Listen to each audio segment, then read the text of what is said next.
किसान साथियों राम राम। आशा करता हूँ आप सब ठीक ठाक हो। साथियों, आज मैं आपको बताना चाहता हूँ कि अब जो ये ग्वार बाजरा और नरमा कपास की बिजाई का जो सीजन चल रहा है, और इस सीजन के अंदर हमें हर प्रकार के बीज और खाद और दवाई की जरूरत आपको पता ही है कि अत्यधिक रूप से जरूरत पड़ती है। परंतु इस सीजन में हमारे साथ होता क्या है, इस बात को समझने की जरूरत है और सावधान रहने की जरूरत है।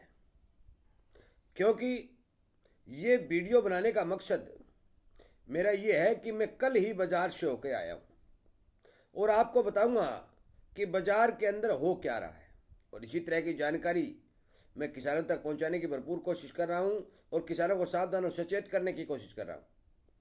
कृपया करके मेरी बात पर ध्यान दें, इग्नोर न करें। ज़्यादा से ज़्यादा अपने दोस्तों तक शेयर ज़रूर करें ताकि उन किसानों को इस बात का पता चले कि बाजार के अंदर हम जा रहे हैं तो वहाँ जो सामान खरीद रहे हैं हमें मिलता क्या है। साथियों, यदि मेरी बातों से अच्छी लगती हैं तो मैं आपसे बार बार अनुरोध कर रहा हूँ कि सोशल मीडिया के ऊपर किसान की ताकत बढ़ाइए, किसानी की ताकत बढ़ाइए और चैनल के साथ जुड़ करके इस तरह की जानकारी प्राप्त कीजिए ताकि कम से कम नुकसान उठाना पड़े। साथियों, यदि आप सोशल मीडिया के ऊपर अपनी ताकत बढ़ाएंगे और किसानी को धीरे आगे से आगे बढ़ाते रहेंगे तो आप मान के चलो भी कोई भी दुकानदार आपके साथ कतई फ्रॉड करने की सोच भी नहीं सकेगा। और आपके साथ यदि कोई फ्रॉड आदि होता है तो आप कमेंट के माध्यम से या मुझे फ़ोन करके बता सकते हैं। मैं उस यदि नाम निशान तक आप जिस भी दुकानदार का बताएंगे तो मैं उस दुकानदार का नाम तक का वीडियो बनाकर आपके इस चैनल पर डाल दूंगा, क्योंकि ये किसान का चैनल है और किसान की मदद करने के लिए बनाया गया है।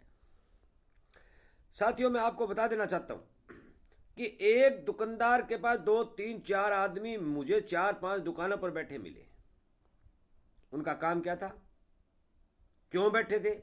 सामान किसान लेने के लिए जा रहा है, सेठ जो जिसकी दुकान है वो सामान दे रहा है। ये जो डॉक्टर कंपनियों ने छोड़ रखे हैं, इनका नाम डॉक्टर लगा दिया। इन्हें ये पता नहीं भी डॉक्टर कितनी बड़ी जो है पढ़ाई करने के बाद बनता है, कितना रिसर्च करने के बाद बनता है। परंतु कंपनियों ने अपने एजेंट तो जो थे उन्होंने डॉक्टर का रूप दे दिया। जब जमींदार या किसान दुकान पर कोई सामान लेने जाता है तो ये ऑटोमेटिकली अपनी कंपनी का प्रचार शुरू कर देते हैं। दवाई एक मांगता है, बताते 4 है। जिस कंपनी का डॉक्टर बैठा होगा वो अपनी कंपनी की सिफारिश करेगा। साथियों, मैं आपको बता देना चाहता हूं कि आप सावधान और सचेत रहिए। किसी किसान से राय ले लीजिएगा, किसी सरकारी विशेषज्ञ से राय ले लेकर के दवाई बीज खरीद लीजिएगा, परंतु किसी प्राइवेट कंपनी वाले डॉक्टर से राय लेकर दवाई या खाद मत खरीदना। क्योंकि पिछले साल भी मैंने देखा है कि बहुत से किसानों को जो गुलाबी सुंडी के बारे में जानकारी देने के लिए उसके खेत में आकर लड्डू बांटे गए थे, वो लड्डू कंपनी ने नहीं बांटे थे, वो किसान का पैसा था। किसान से वसूल करके किसान को लड्डू खुआया जाता था। 5 रुपए के लड्डू के बदले किसान से हजारों रुपया वसूल किया जाता था। जिस किसी किसान ने प्राइवेट कंपनी वाले को, मैं कंपनियों का विरोध नहीं करता, ये बताता हूं, परंतु मैं इन बिना पढ़े लिखे डॉक्टर जिन्हें को ज्ञान भी नहीं है, मैं उन लोगों का विरोध कर रहा हूं कि पहले खेती को समझना जरूरी है, उसके बारे में स्टडी करना पढ़ना जरूरी है और एक्सपीरियंस के आधार पर उसका ज्ञान प्राप्त करना जरूरी है। तब वो किसान को राय दे सकता है, किसान को अच्छी बात बता सकता है, किसान को दवाई बता सकता है। अकेली किताब पढ़ के भी खेती का डॉक्टर नहीं बन सकता। किसान अपने खेत का डॉक्टर खुद होता है। उसे अपने जमीन का पता है, उसे अपने पानी का पता है और उसे अपने खेतों में जो रोग लगा हुआ है पौधों के, उस रोग का पता है। शहर में बैठा बैठा कोई लड़का ये नहीं बता सकता कि इस खेत के अंदर ये कमी है। और यदि ये साथी जितने भी घूम रहे हैं, मैं इनसे बार बार रिक्वेस्ट भी करता हूँ, हाथ जोड़कर प्रार्थना भी करता हूँ कि आप किसान को बरगला के यदि आप एक पेज दवाई का भर के दे देते हैं, वो किसान जो खरीदता है तो 3 4 हज़ार रुपए का उसका खर्चा हो जाता है, उसका रिजल्ट कुछ आता ही नहीं, तो आप किसान के पीछे क्यों पड़े हो? मैंने पिछले सीजन में भी बहुत से किसान साथियों को सावधान किया था, परंतु उस समय मैंने चैनल पर किसी तरह के वीडियो नहीं डाली थी, क्योंकि मैंने चैनल तो बनाया था 2018 में, परंतु इसे शुरू किया था नरमा की चुगाई हो रही थी उस टाइम, क्योंकि मैं समझ चुका था कि अब इसको शुरू करना पड़ेगा, क्योंकि ये जितना गुलाबी सुंडी के नाम से या किसान को हर तरह के प्रलोभन देकर इतना बड़ा खर्चा किसान का हो जाएगा कि किसान को 5 पैसे अभी नहीं बच रहे, आगे बिल्कुल ही बचने नहीं देंगे। साथियों, आप सावधान रहिए, इस बात पर विचार करिए कि बिना पढ़े लिखे बगैर डॉक्टर नहीं बन सकता। यदि पढ़ लिख लेता है तो उसका धरती पर यदि एक्सपीरियंस नहीं है, खेतों में यदि उसकी जानकारी नहीं है, तो वो डॉक्टर नहीं बन सकता। बीएससी एग्रीकल्चर, एमएससी, इतनी पढ़ाई करने के बाद भी खेत का एक्सपीरियंस होना जरूरी है, तब जाके उसे ज्ञान आता है कि अब इस खेत के अंदर यह बीमारी है। हर कंपनी का एजेंट दुकान पर आता है, सामान देता है, उसी सामान की सिफारिश करता है। हो सकता है उस सामान का रिजल्ट ही ना हो, यदि हम यूज करेंगे तब पता चलेगा, परंतु किसान उठा लेता है और उसको यूज कर लेता है।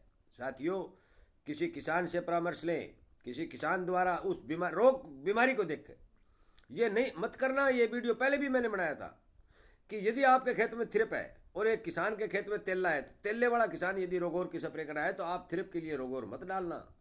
आप अपनी बीमारी को पहचानिए, उसके हिसाब से विशेषज्ञों से, जो सरकारी तौर पर डॉक्टर हैं, उन डॉक्टरों से राय लीजिए, क्योंकि उन सब की ड्यूटी गवर्नमेंट फील्ड में लगाती है। वो फील्ड में जाते हैं और वो अपने फार्म पर खेती भी करते हैं। आप ICICI सिरसा में जाके देख लीजिएगा, वो अपने फार्म के ऊपर वहां पौधे लगाते हैं, नरमा 1-1, 2-2 एकड़ के अंदर नरमा लगाते हैं, उस पर काम करते हैं वो।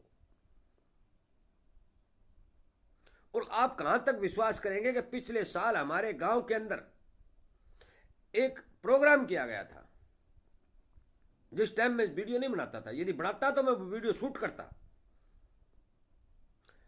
प्रोग्राम किया गया था, उस प्रोग्राम का जो संचालन था वो सरकारी कृषि विभाग ने किया था, परंतु एक कंपनी वाला इतना शातिर निकला कि किसानों को दिए जाने वाले फॉर्मेन ट्रैप जो फ्री में बांटे गए थे, उन फॉर्मेन ट्रैप में जो कैप्सूल लगते हैं, वो कैप्सूल ही एक्सपायरी डेट के किसानों को दे के चला गया।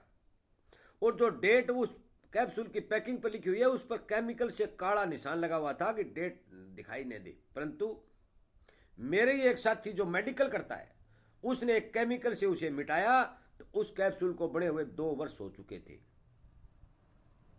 अब आप मान के चलो कि 2-2, 2.5 वर्ष पुराने कैप्सूल बाजार के अंदर पड़े, और वो सरकारी प्रोग्राम में दिया। मैं ये विफलता मानता हूं उन अधिकारियों की, जो अधिकारियों उसके अंदर शामिल थे, कि उन्होंने इस बात का ध्यान नहीं दिया कि 500-700 जो फॉर्मेन ट्रैप थे उनमें लगाने के लिए जो कैप्सूल थे वो एक्सपायरी डेट के दिए गए। इसलिए आप सबसे पहले तो इस बात का ध्यान रखें कि आप दवाई जो खरीद रहे हैं उस पर डेट पूरी है कि नहीं है। दूसरा, रेट सही है कि नहीं है। तीसरा, वो किसी किसान से पूछ कर खरीद रहे हैं या किसी विशेषज्ञ डॉक्टर से पूछ कर खरीद रहे हैं, वो उस रोग के ऊपर कारगर है कि नहीं है। कृपया करके साथियों, ज़्यादा लंबा वीडियो नहीं बनाते हुए मेरा आपसे यही विनय निवेदन है कि मैं इसी तरह की जानकारी इस चैनल के माध्यम से आप तक पहुंचाने की कोशिश कर रहा हूं और आपको सावधान और सचेत करने की कोशिश कर रहा हूं। इसलिए यदि इसी तरह की जानकारी आपको मिलती रहे, इस बात के इच्छुक हैं, तो आप इस चैनल के साथ जुड़े, अपने दोस्तों तक अवश्य शेयर करें। मेरी बातों से सहमत हैं तो लाइक करें। फ्रॉड से बचें। यदि फ्रॉड से नहीं बचेंगे तो आपका जो जितना भी पैसा आप कमा रहे हैं, जो खून पसीने की कमाई बाजार में लेके जा रहे हैं, मान के चलो कि उसकी चपत लगने ही वाली है। किसी के मीठे बातों में आकर के अपना पैसा बर्बाद मत करें। अनेकों प्रकार के बीज मिल रहे हैं, बीज कामयाब भी है, बिना कामयाब भी है, जो फेलियर बीज भी बाजार में मिल रहे हैं। तो आपको जरूरी थोड़ा ही फेलियर वाला लें। आप अपने किसानों से बात करें, अपने एरिया के हिसाब से कौन सा बीज कामयाब है उस बात पर विचार करें, और सही दवाई से ट्रीटमेंट करके, बीज उपचारित करके अपने बीज की बिजाई करें।